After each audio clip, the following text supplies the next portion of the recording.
Billy Bob and Goliath, a flawed fable for the times, in the prime of Amazonian life. I fell asleep. I allowed myself to fall asleep. No help from anybody. I had a thought. I followed it through, though not to an obvious conclusion. This wasn't a logical exercise. To make perfect sense of anything is to stop it dead in its tracks. When you crave sleep, but you just can't allow it, I allowed myself to fall asleep. It doesn't get any freer than that. It was a picture book when I was a kid at Sunday school. David and Goliath. The rumble in the desert brush. Israelites and Philistines in warring deadlock. I could be making this up. It's what I remember. They decide to settle it one-on-one. Your champion against ours. Winner takes all. The Philistines send out this monster hulk of a guy in full battle gear. Suddenly, the Israelite champion's quite happy to concede their championship belts. No way I'm going mano-a-mano with that hulking monster mother trucker from the Black Oasis. Then this little shepherd boy, plain sackcloth, no ashes, pops up, pipes up, "Please, misters, I'll do it. Let me do it." And before them champions could roll back their disbelieving eyes, little David's out in no man's land, armed only with an angel's wing and a prayer and his little slingshot, staring down Goliath's kneecaps. Goliath, thinking somebody must be having a laugh, decides to share in the joke before doing a bit of fly swatting. A few fatal guffaws later, he's lying stone dead. A single pebble catapulted dead bullseye, apparently cracked his skull open. The war's over. The Philistines retreat, humiliated, embarrassed, utterly astonished, if that wasn't a sign from God. Little David grows up to become a king. And who could argue with that sign from God? In a nutshell. Of course, in contemporary terms, one might see it as a class nerd taking down a school bully with nothing but a righteous grudge and a homemade taser. Of course, he's sick of having his lunch money stolen, becomes class president, then head honcho in Silicon Valley, takes over the world, and who could argue with that sign from God? He keeps that bully on his payroll. Have you ever not avoided an accident just so you can prove it was the other person to blame? What if Goliath wasn't killed stone dead, just had a headache for a few days, but so impressed by his fearless little conqueror, respect, man, they become lifelong buddies, inspire mice and men, and James and the Jolly Green Giant. War is over, folks. Just a matter of mutual respect. Wouldn't that be a gift from God you can't argue with? So anyway, I watched this TV series, Goliath, on Prime. Not Netflix, though. They all seem to be vacationing up the same Amazon. I can be primed or Netflixed. I could be BritBox, but that'd cost me extra money. So I'll stick with what I've apparently already paid for. I switch channels, though I'm sure all the CEOs have frequent gourmet cafe clashes with fresh-baked donuts to negotiate any conflict of content and haggle over property rights. So I'll give you 3 Holly Nears for 1 Bryan Cranston. Who the fuck is Holly Near? Oh, young, upcoming. Trust me, she's going to be hot, whoever she is. Maybe I got the name wrong. Not Hillary Swank. No, not Elaine something or other. Them doe eyes, figure could put Barbie to shame. Fuck it, they're all a dime a dozen. We're not running a dime store, Arthur. Hey, Melvin, count the dimes. The dollars will take care of themselves. What fucking century are you living in, Artie? You want another donut? How about this new Billy Bob Thornton opus, Goliath? We don't do biblical epics. It's not a fucking biblical epic, or maybe it is. Shit, Bible's been written so many times, gospel truth up for grabs. You want it or not? He's cool, he's hip, not that young anymore, but still calm and collected under pressure. That's star quality. Plus, he's got the tattoos and the somewhat nefarious rep. Premise not so original, but they're working in few tweaks and novelty idiosyncrasies. Set in LA, so anything's possible, right? This hotshot lawyer's gone seriously off the boil after triumphantly defending this guy for murder who's released then proceeds to go on a bloodbath spree, traumatically compromising any justice in a justice system in which this or any other hotshot lawyer can charm the skin off the legs of a jury till they don't even need to wear pants. He's lost his righteous mojo now. An aging, divorced, chain-smoking, tattooed, unshaven, skin and bony drunk, crashing out in a cheap motel room, even though he's still got the money to buy a lavish townhouse when his devoted 16-year-old daughter decides her dad needs looking after a lot more than her mum does, okay? This guy, Billy Bob, is obviously at home with high rollers and socialites, but he's so much more at ease with decent, honest, unprepossessing working stiffs. You know the type, just trying to put an occasional fresh-baked donut on their plate. Billy, he wants to use his own name in the show. It's in his contract, don't ask me why. Maybe helps him become the character if he really is the character. Not that anybody in Hollywood is really anything but a character anyway. Hey, what the fuck do I know about acting? Anyway, Billy doesn't practice law anymore. Until one of these decent, honest, hard-working, supporting etc. has come to him for help, brings him back into the game. Only now, with dirty-faced angels not exponentially accumulating bank-balancing demons on his shoulder, he's Paul Newman, only with the tattoos, as I said. Not an original premise, but it'll get that Billy Bob spin, all these lingeringly iconic profile frames of this old chain-smoking drunk pondering a more conscientious meaning to life and how to take down the system that betrayed him, turned him into a traitor to his better self. We've seen his better self now. He's always been cool and hip. Now he's calm and collecting his deeper thoughts, riddled with guilt and haunted by mortality, but resilient till his dying breath. You getting the picture, Mel? Against all the odds, he gets back on his legal charger. It's a white horse now. He's ditched that model Palomino and he sets off into battle to expose mega corporation shenanigans. Innocent bystanders have been gravely collaterally fucked over. Doesn't get any more righteous than this.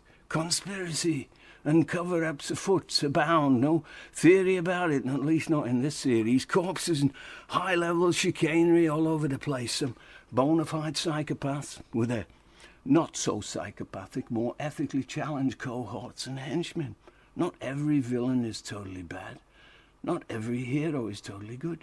We're living in that nether region of flaws and faux pas that can get you killed or incarcerated at any moment, because there are definitely shameless, guilt-free psychopaths on the loose, utterly uncivilized Philistines, Goliath, their champion of champions. Then Billy Bob comes along to save the day, or does he? You see next episode. So what do you think, Mel? Must be worth 3 Holly Nears. Who the fuck is Holly Near? And get this, Mel, you love this. Tell me you don't love this. First season, we got this novelty motif. It's kind of like a running gag, only not so funny. Unless you're really into sick jokes. Limb chopping, but not just your regular gang stuff sending a message shit. This is surgical. This wacko psychopath would-be surgeon's got a personal fetish going on. No message, he just loves his work. He's got his own surgery down in the basement. He also runs a Mexican drug cartel, but that's neither here nor there. First season anyway. And one of the guys he's got working for him shares his fetish. Not so keen on doing the chopping himself. No full-out psychopath. Just never recovered from being sexually traumatized as a 6-year-old kid watching his one-legged auntie getting her stump creamed and rinsed. Falls for any gal willing to play limbless. And the real kicker, Mel, spoiler alert, if you're into that kind of shit, but we're talking business here. Only suspense in business daily ratings, man. End of season finale, that poor, traumatized fucker fucks up the surgeon's business. Ends up rising from an etherized table with just his torso intact. And get this, it turns him on, man.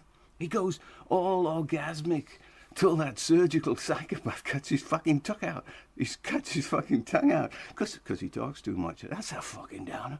For him, anyway, real thrilling showstopper for the audience, Jesus.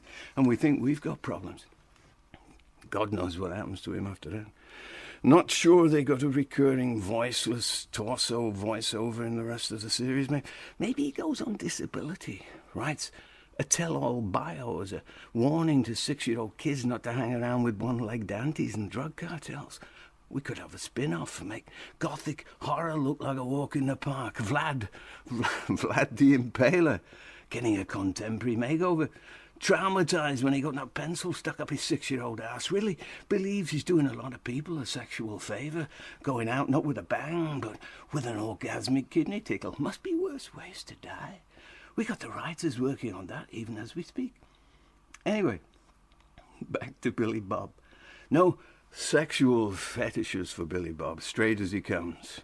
We've got a couple of beautiful young blood hot chick romances set up for him. That cool cat still got the charm.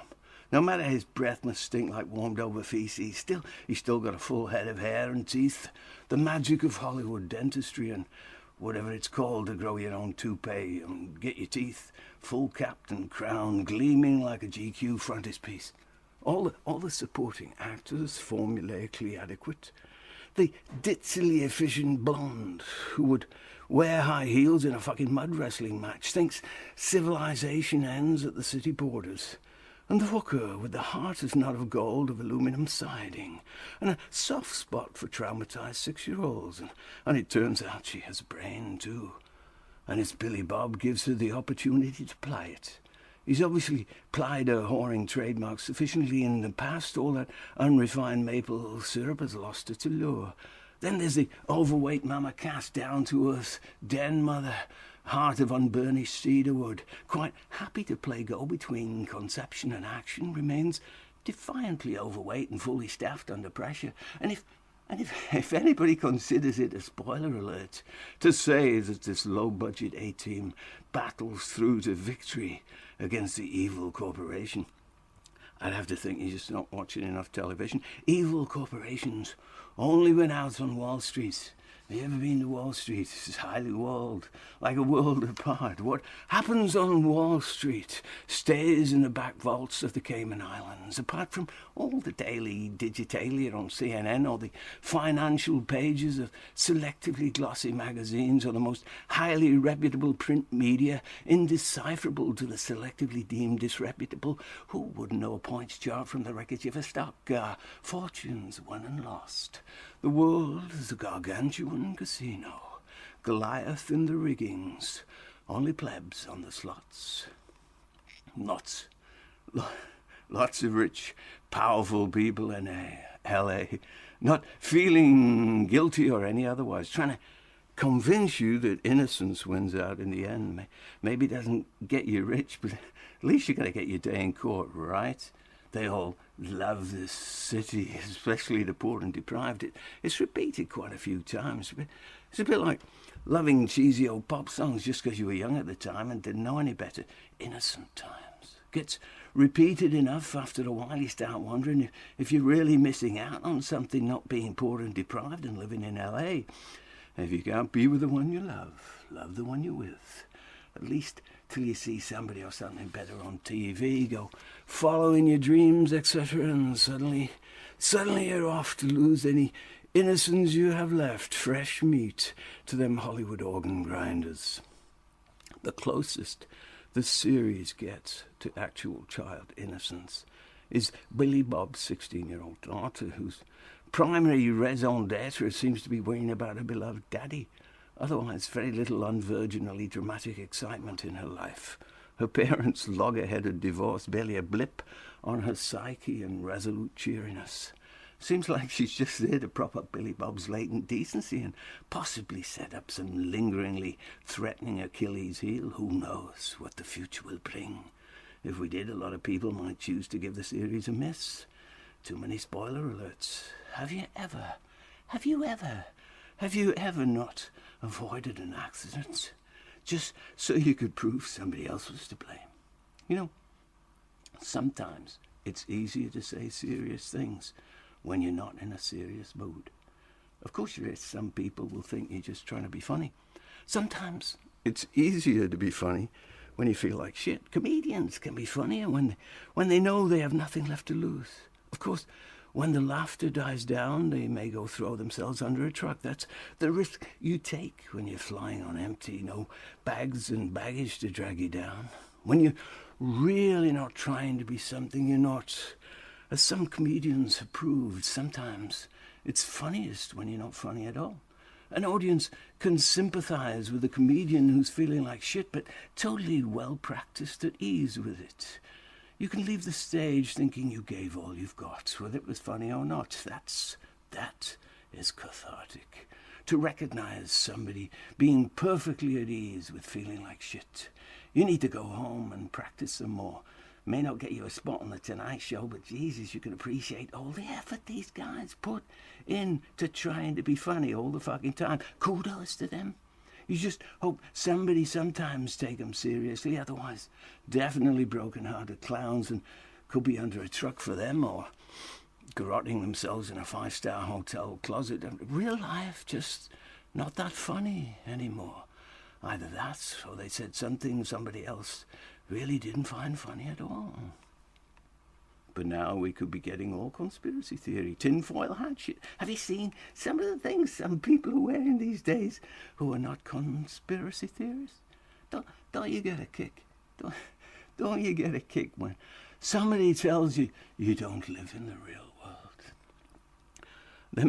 Then proceeds to describe a real world as exactly what they just watched on TV. Maybe that's what cognitive dissonance is all about, becoming so detached from your own sense of self and its relationship to the world, not to be forever in conflict with it, except when you're just being lightly entertained by it. Hey, wait till you get a few limbs chopped off or arrested for being too self-involved. That'll wipe the smile off your face, as my mum used to say. It can happen. Then you'll change your tune. You'll be in a different movie then, and you'll have to rewrite your own script, no professional help. So long as we've got something to not look forward to, who knows what the future will bring? Only you when you're in it. Though it won't be the future then. The future will have to be something else you're not looking forward to. It's out of your hands, out of your control. They could switch it to your re-off at any time they choose that. Then where would you be, really in the dark about what the future just brought? And that's scary. Best keep your slingshot handy and practice believing in yourself. I was listening online recently to this guy who was arrested for serving soup in a local park. Gatherings of more than himself. Danger to the public. He's taken away in handcuffs. He was released the following day, slapped with a heavy fine. He told them there's no way he was going to pay. Who knows what his future brings? Always look on the bright side of life. He'll be damned if he's not going to go on serving his soup to anybody who cares to join him, because it makes him happy and feeling useful. And if he gets sick and dies, well, that's what the future brought us. At least he went out alive and kicking against the pricks. Fair enough. Which is pretty much what Billy Bob is doing, is making himself feel useful in a world that doesn't feel the need to weaponize usefulness. Hanging out with the innocent, no matter how wounded or flawed. Wouldn't dream of intentionally hurting anybody. That would be their nightmare. As it is Goliath's pervertedly inverted dream. Watch too much TV, you either forfeit your own brain altogether, or you lapse into amateur couch psychiatry, struggling to find explanations for psychopathy. One definition of futility. Their explanations buried so deep, they were batting the sea before they were ever sown. Who sown them? Way beyond therapy. You might need to get biblical. They just need to hurt people. Overpower people, corrupt and mutilate innocence. It makes him happy and feeling useful. Fair enough. But as Billy Bob himself knows, happy is hardly the word for it. He was once on the side of the Philistines, so he knows where they're coming from. Success at all costs. Failure, not an option. Too much muscle or too smart for their own good. If you're being biblical about it anyway. When I was a kid, I remember listening to me dad and my uncles talking about World War II. expressing amazement that a whole nation could so easily have fallen under the spell of that blatantly megamaniacal lunatic bombast with a funny moustache, Adolf Hitler, to the extent they would commit such inhuman atrocities on the excusable explanatory grounds that they were just following orders. Oh, me dad and me uncles would shake their heads in disbelief. And the Germans, the descended Germans, no doubt, to this day, haunted by the guilt and shame of their ancestors' naivety and gullibility. Billy Bob would never have fallen for that. He would have followed the money trail. Que bene? Who benefits? A lot of people getting rich from so much misery must tell us something about something that they still are. Goliath, forever recloning himself, always another menacingly corporate Philistine turning up over the horizon, some might is right champion of everything uncivilized in the world.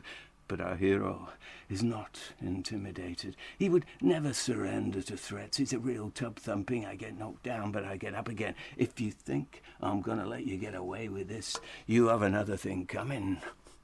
Of course, being a Philistine, Goliath doesn't think much about anything at all, beyond profit and loss and disposable income, or doing exactly what he was told to do. Billy Bob and brave little David had the same intersection of timelessness and fable, willing to risk their life to bring truth to light and just reparation for the judicially dispossessed. I can't go on. I must go on. I can't go on. I must go on. Samuel Beckett, but won't we do?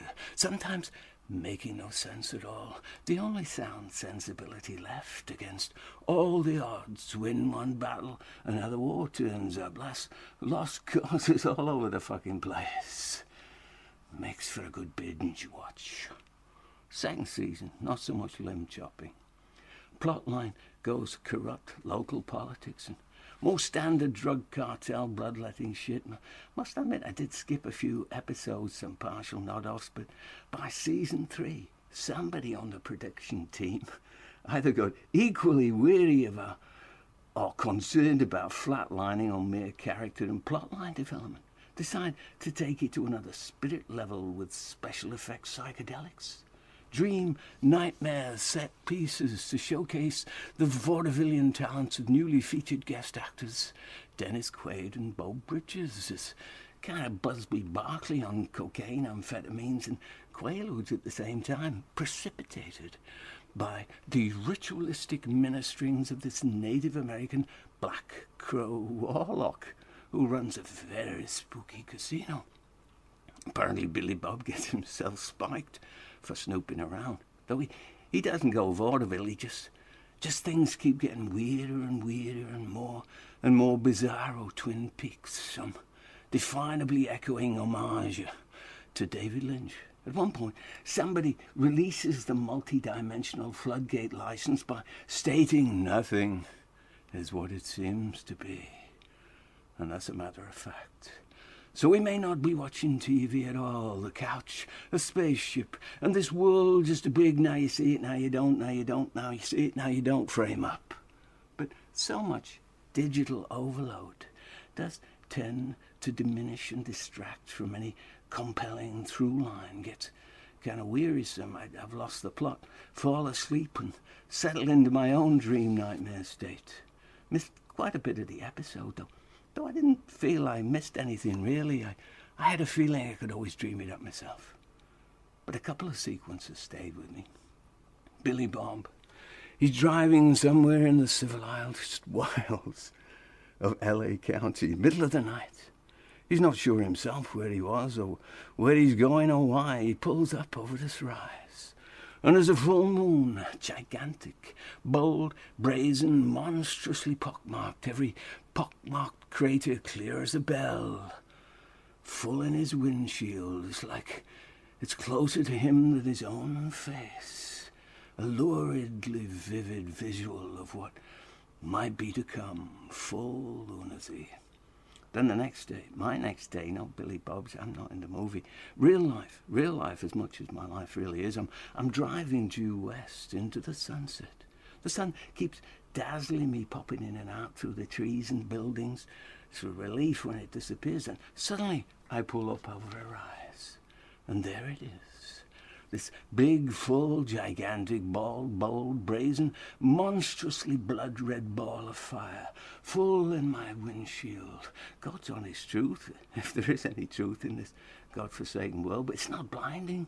There's no dazzle, clear as a bell, hovering in repose. And I'm thinking, hell of a coincidence.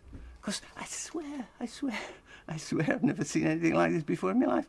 These fucking special effects designed to dwarf me into skewed perspective with their sheer ingenuity. Nothing is what it seems to be. Especially not apparently random coincidence. I'm figuring I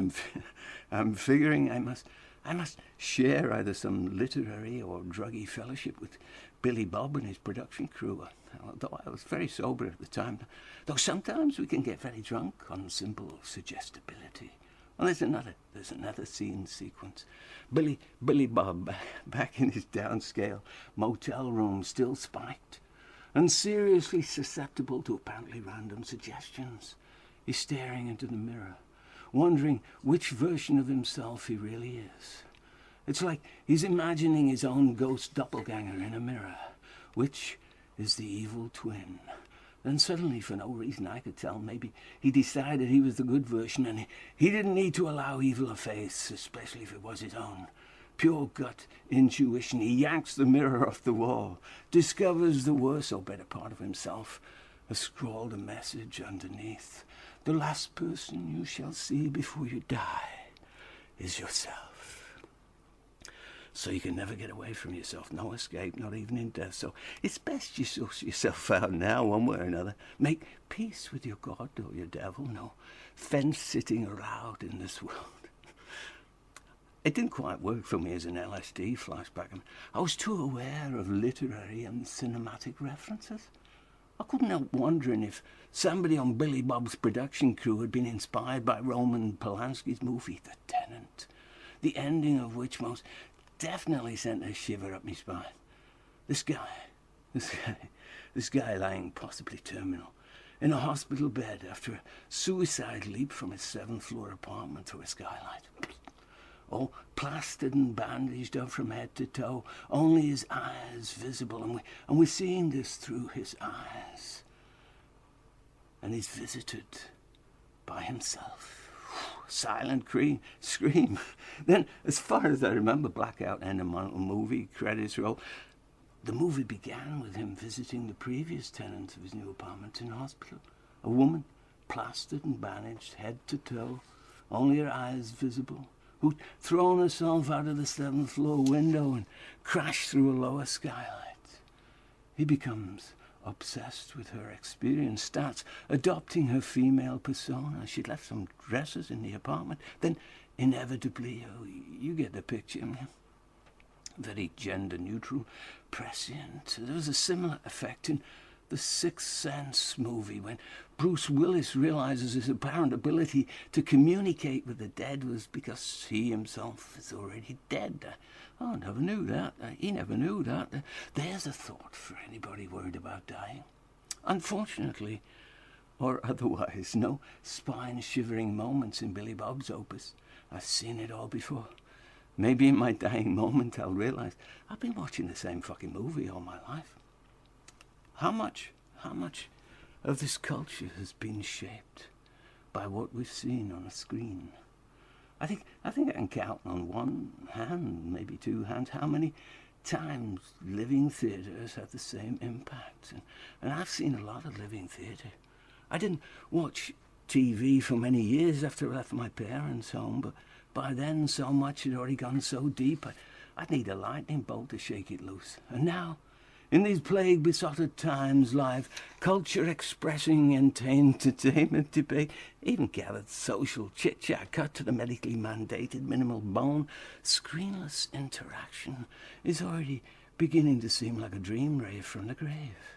And any heroic resistance is likely to met at best with no response at all, worse with vicious incriminations of being dangerously self-indulgent. Don't you watch the fucking news? People are getting very sick and dying. And that's news. At least nobody's catching the flu anymore. That's some kind of miracle. Hey, the facts are the facts. And where do we get our facts from? Apparently from our fictions. Best storyline wins. Which stars shine most brightly in your firmament? Can we ever win a war on terror?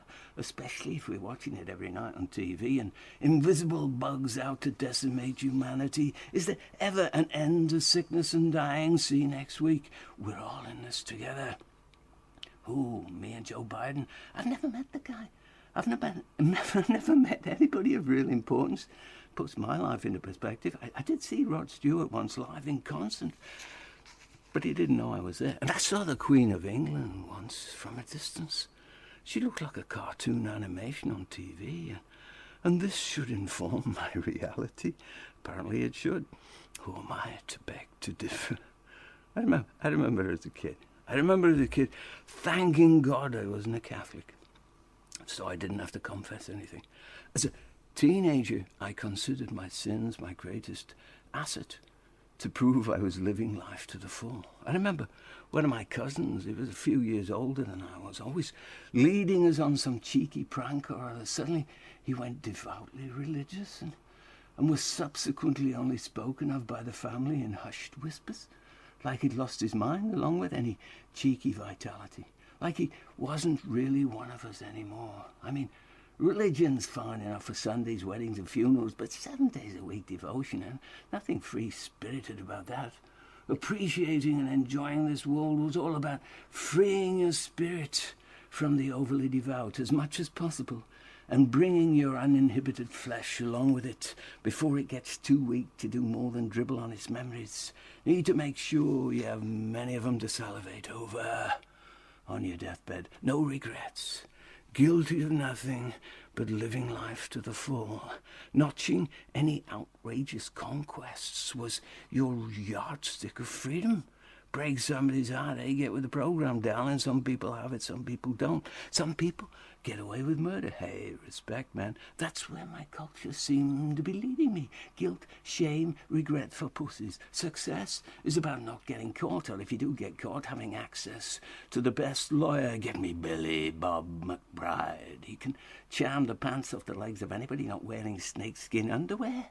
Freedom is just another word for you'd already lost as soon as you were born. How do I know my mother wasn't a test tube?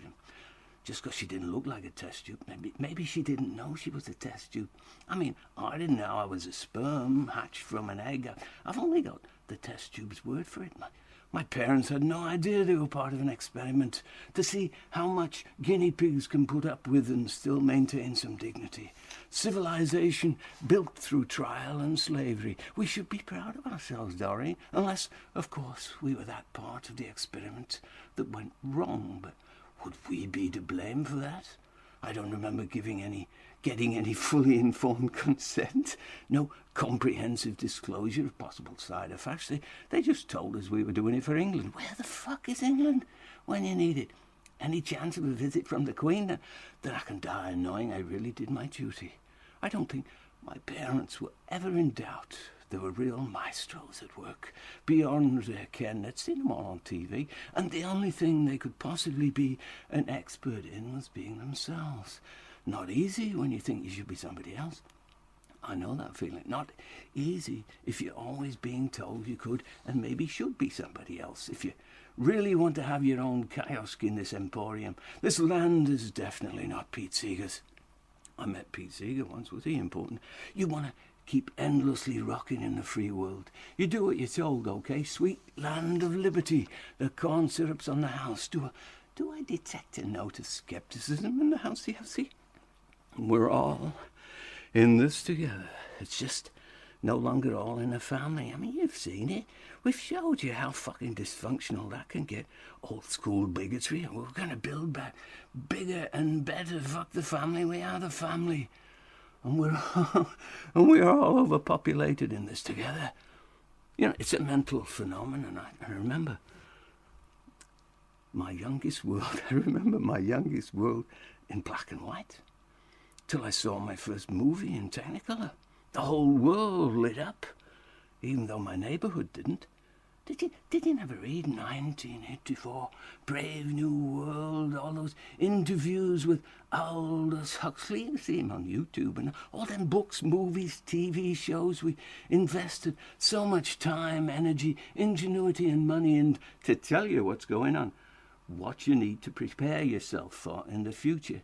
You think we were just keeping you entertained? Suddenly, you think this future was just plucked up out of thin air? We didn't keep it a secret. It's in plain sight. Anybody not too busy playing with themselves to do a little research? We told you. Now you want us to go back on our word? Wouldn't that be the greatest betrayal? Wouldn't that make us hypocrites, fools, fooled by our own foolish plannings and prognostications? You ever heard of grooming gangs? You ever listen to Klaus Schwab? Hey, just lie back, close your eyes when we tell you to open them. You won't even recognize yourself. You'll be built back bigger and better. But back to Billy Bob. He of the romantic blood-vial amulet exchanges round the neck to sanctify or desecrate more formal or informal fornications with Angeline Jolie. I could be making this up. Somebody could be making this up.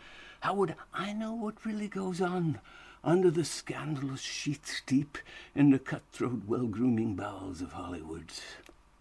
There's bad blood, and there's good blood, and there's blue blood, another species altogether.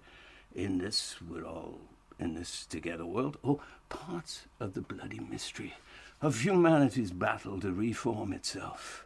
I myself have drunken and eaten of the body and blood of Christ, raised Church of England, confirmed at 12 years old, worthy of getting down on my knees, both knees, not one knee. I wasn't joining the Freemasons, partaking with the adults of communion in this heretically bastardized revisioning of popery, because Henry VIII needed to replenish his royal coffers, confiscate any Latinate properties, and excommunicate overdressed Latinos from speaking in possibly encoded, insurrectingly treacherous tongues that sought to deny him his divorce and demonstrate he wasn't even king in his own fucking country. Identity politics at its roots. You're either English or you're a traitor.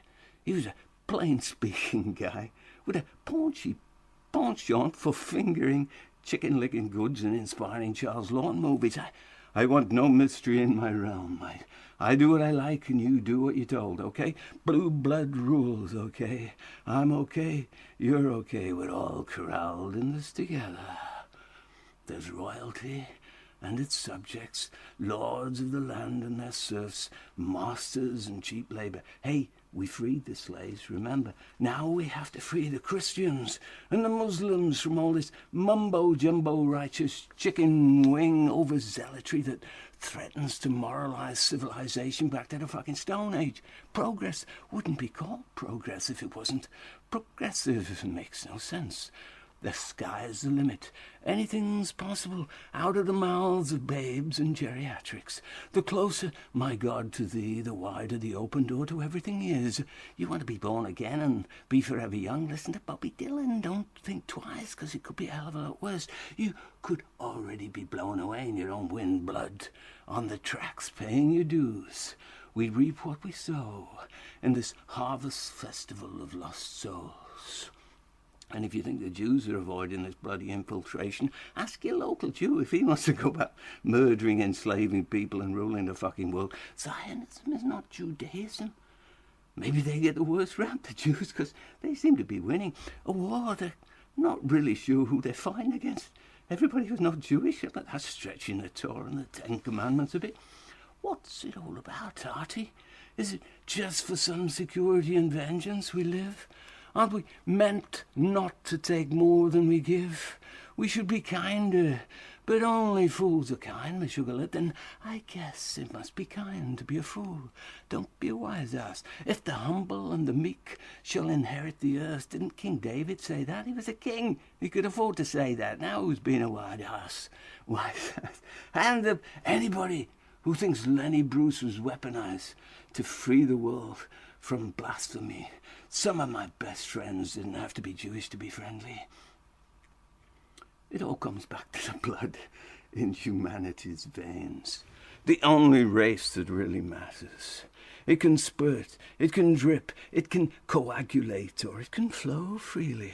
There's sick people and there are healthy people. There are goodies and baddies, divide and conquers. The nuttiest wins. You can't get blood from a conker unless you crack somebody's skull with it. All you need is a little piece of string and a will to win at all costs. Otherwise, it's just about survival, whatever gets you through the night.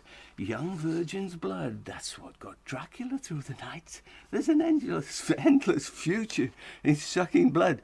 Of course, you got to spend half eternity lying in a fucking coffin, hiding from the sunshine so you never die from skin cancer. Small price to pay, you decide. It's a free market. At least, that's what it says on the billboards. We wanted it to sound like it should be. Fair enough. You will need some capital investment.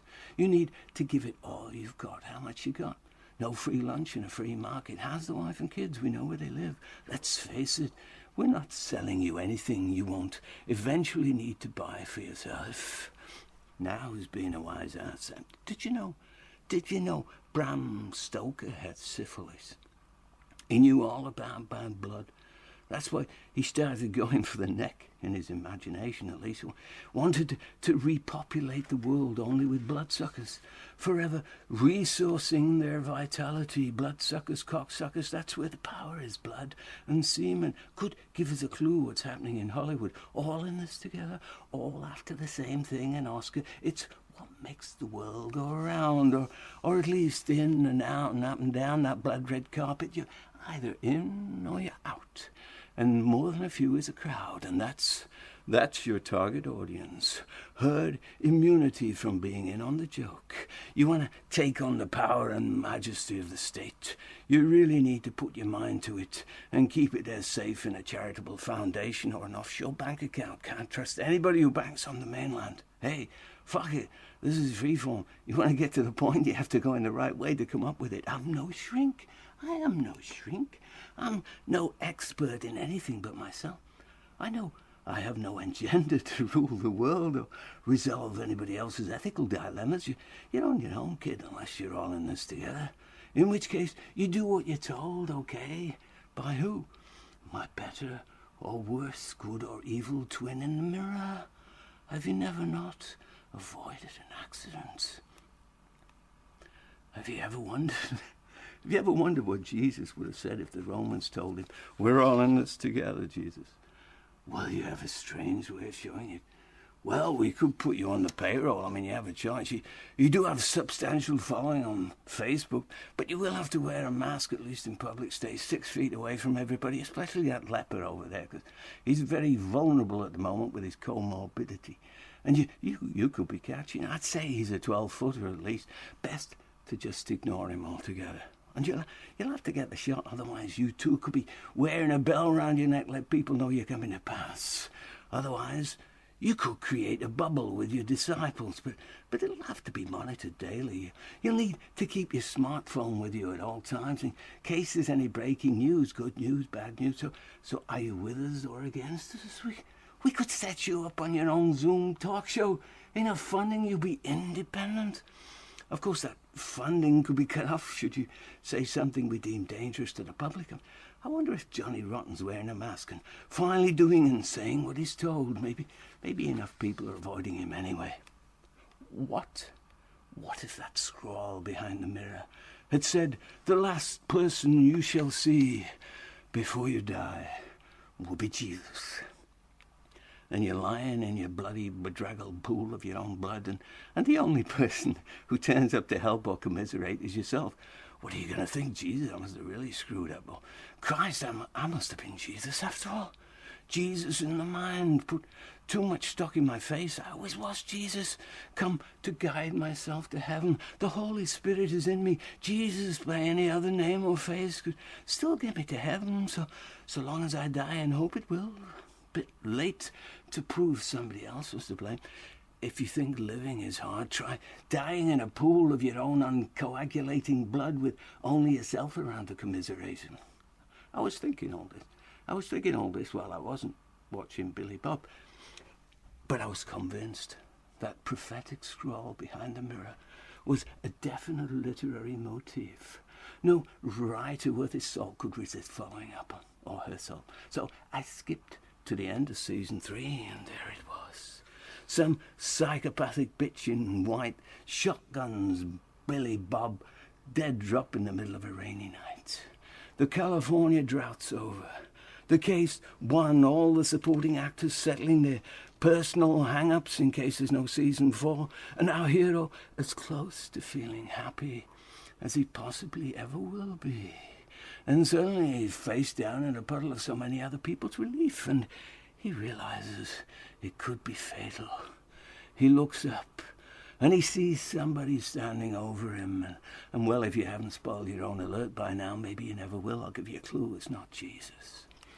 To harness the radiance of the sun, rifle beam it into the blood and brain matter of every living thing till they can only breathe in the glow of its focused brilliance that outshines its natural source. And you can no longer live without that glow, blinding your eyeballs. Who owns the glow can rule the world. The kids are already glowing up in it. Just keep your fingers crossed. It's not Ming the Merciless, who would switch off your light just for a good laugh before breakfast. Not that Ming ever really laughs. He sneers with that glow in his eyes. Not really a glow, not when you look at it with your mind wide open. And if you think I hyperbolize, so does that glow. It must be what zombies see when they come across somebody who looks like a nice snack before lunch. In the darkness of that glow, your brain completely washed, you will always be on your knees, even when you're on your feet, begging for mercy from Ming the Merciless. Good luck with that. You're living in a sci-fi cartoon proposition that'll need some Flash Gordon to sort that out on your behalf. So put your faith in Buster Crab or Billy Bob Thornton, for we are all but actors on this world stage who need a star to guide us and bring in an audience. Otherwise, there's a bleak comeuppance and an early closing night in the theatrical offing. Would you prefer your movie to end with a big bang or a universal credit allowance? See you next week. Though these days you can binge watch to every conclusion in a couple of days. With any luck, there'll be no end to it. Redemption round every scripted corner. Let the hero take the brunt of it. You can always pick up their pieces and start again. Different hero, same through line. Redemptive heroics 24/7 puts the glow in couch potato. Maybe we need to live in the wild or on the streets to avoid it. There's a very subtle radiance to nature and the homeless, all but invisible to the overdressed eye. An open nakedness to being, but gaze at it long enough it penetrates the soul, not for harvest, but a yearning for organic fruits and vegetables. Too many people ogling nudity in private, not much pornographic about nature or the homeless, though there must be stars in their own firmament for the homeless. That guy who designs his own cardboard sign, different one every day, and always has a cheery logo. Have you never not avoided an accident? You know, somebody posted a video on Facebook of Don McLean's song Vincent Starry, Starry Night with a montage of Van Gogh's paintings. I've actually seen Van Gogh's paintings in the flesh, so to speak, but they did not look like this. I mean, I recognized them from art books, though they looked a lot better in the art books. They looked even better on video, utterly radiant, clear as a bell. The artfulness of it all, as if technology had uncovered a radiance I hadn't experienced from those paintings hanging in a gallery, way beyond picturesque. Maybe I'd waited too long in line, or maybe I was hungry and needed a coffee, or maybe there were too many frames in one place, too much reverent busyness for its own good. I felt disappointed. They seemed so miniature and unprepossessing. Nothing you felt you could drown yourself in. I watched the video again, feeling amazed at what I'd missed, failed to fully appreciate the power of technology to heighten visual experience and apparently degrade personal experience. And I figured maybe I must have been finally seeing what Van Gogh himself knew in his blood, heart and soul, what he was putting in there. touched by his own genius, I guess. I guess I'm no art critic, though I'm convinced I know what art isn't. I'd really need some guidance to convince me otherwise, in which case I'd have to be convinced by my guide. Maybe I just haven't met the right guru yet. At what point? At what point is the product finished? There's genius in knowing that. Anybody who thinks they don't yet know what they're talking about is obviously still in process, not ready for market. The processors are really the ones who most profit by their products. Far more radiance and total conviction. Best to highlight the answers, not the questions. It's not enough to be a genius. You have to be marketed as such. If you want to make any profit, at least, everybody has a genius, but it can be drowned out in finished products, most of which are doomed for obsolescence. Sealed in digital comprehensibility, incomprehensible only to the critically deemed disreputable. Fortunes won and lost, the world is gargantuan casino, everybody betting on their genius. Goliath in the readings, setting the criteria for acclaim, only the plebs on the slots picking up their dimes a dozen. Does humanity require technology to unearth its true genius to radiant light? Like writers need publishers, publishers need distributors, distributors need promoters, promoters need the media to get the message across.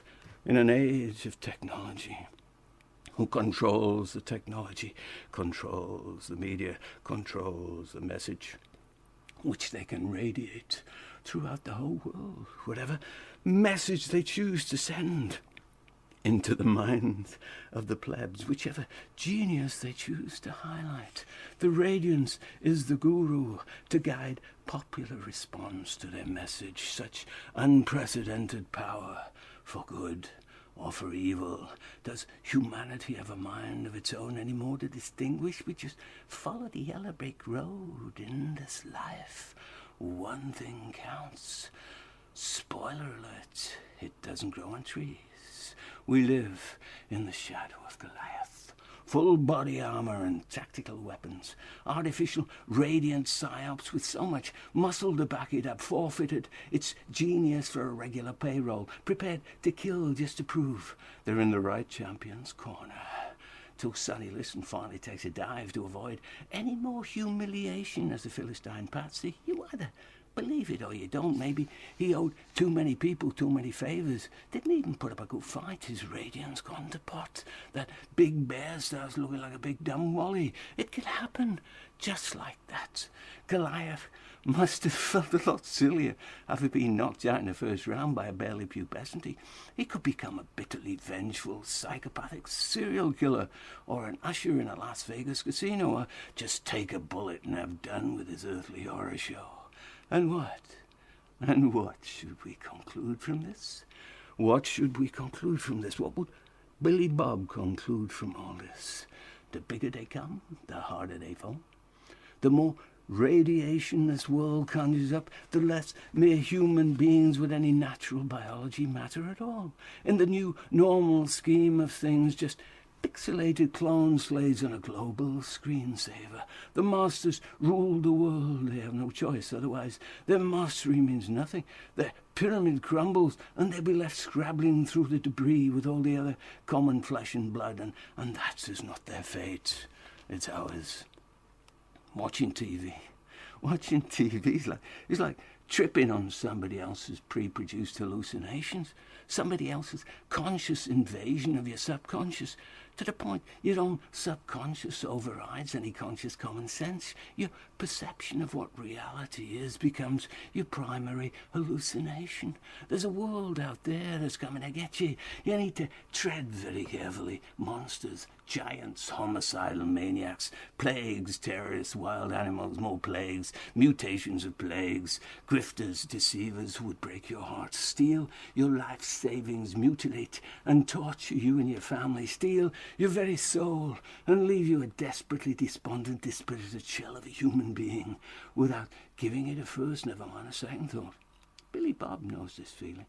Those proliferant, iconically profiled, life-weary, chain-smoking moments tell you that. Does he just give up the ghost? Or does he persist against all the odds? We must beware of everything and everybody. Even those closest to you are vulnerable to treachery. Fear is your best defense mechanism. That moment you cease to be afraid, that's when the demons will pounce. Don't try to be a hero. It only ends well in fairy tales. You know I've never tried. I've never tried to be a hero. Not since I played goodies and baddies with my friends in the childish backyard. You want to be a hero, just be a hero in your own book. In the real world, the only heroes are dead ones or the ones on TV. You need to stay home as much as possible, lock all your doors and windows, avoid other people like poison, and wear a fucking mask so nobody knows if it's really you or not. Wash your hands frequently, never post anything online that could offend anybody, and never, ever sneeze or cough in public, or you could furnish up in a leper colony for the rest of your life. Okay, if you say so. What's your name again? Shh, people are listening. I'll send you a text.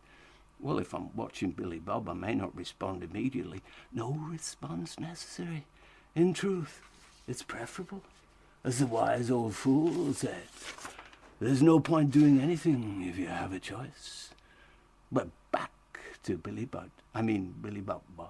Do I mean Billy Graham, Billy Goat, Billy Clinton, Billy Gates, Billy Joe? Who was the first Willie to do the hand jive? Some Davidian Goliath. Only connect the dottiest to your own radiance, pinging back and forth through all these interstellar, intermolecular 5G intermediations, weighing so brightly heavy on and into your perceptions of what reality is in the eternal consciousness of things and no things, facts and fictions, underlying causes and overlaying consequences. Gigantism as a flaw in natural or unnatural design. A chromosomatic dis-ease of benignly tumoric proportions, with serious side effects like nearsighted vision. Goliath could barely see where he was going. Never mind who he'd been sent out to meet in battle. The clues are in the biblical text. Come to me so I may feed you to the birds. He's anticipating close combat with heavy metal armor and weaponry. Nobody told him there was a fucking sniper in the brush, armed with a slingshot. No childish toy in ancient warfare. A deadly velocity of dense balsite rock heading his way. Because this shepherd boy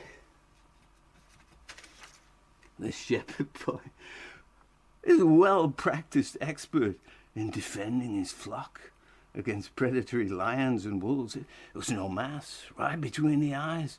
Put out his pineal gland on a permanent basis. Somebody hadn't done their research on progressive warfaring. Flip the fable upside down. We have humanity en masse being taken down by a ruthless minority, skill and deadly deceptive ingenuity to put out its third eye light and lead it into their fold. Heroes and villains, all mixed up in matters of conjecture or unconscientious compromise. Have you ever not avoided an accident just to prove somebody else was to blame? We should never have been in a war in the first place. If we're all in this together, who benefits by avoidably committing a car crash? Who's got the best insurance policy? Who can't see for fear of lucking when the lights go on again? All over the world, there'll be love and laughter and peace ever after. Tomorrow, just you wait and see. It'll be a lovely day tomorrow. World War II, now available on Netflix, in color, deluxe edition, never before seen footage. Good triumphing over evil, a fable for the times. Can't wait to watch. Should I be hoping there's a sequel? We fell asleep. We allowed ourselves to fall asleep. No help from anybody. We had a thought. We followed it through, though not to an obvious conclusion. This wasn't a logical exercise. To make perfect sense of anything is to stop it dead in its tracks. When you crave sleep, but you just can't allow it. We allowed ourselves to fall asleep, convinced doesn't get any freer than that.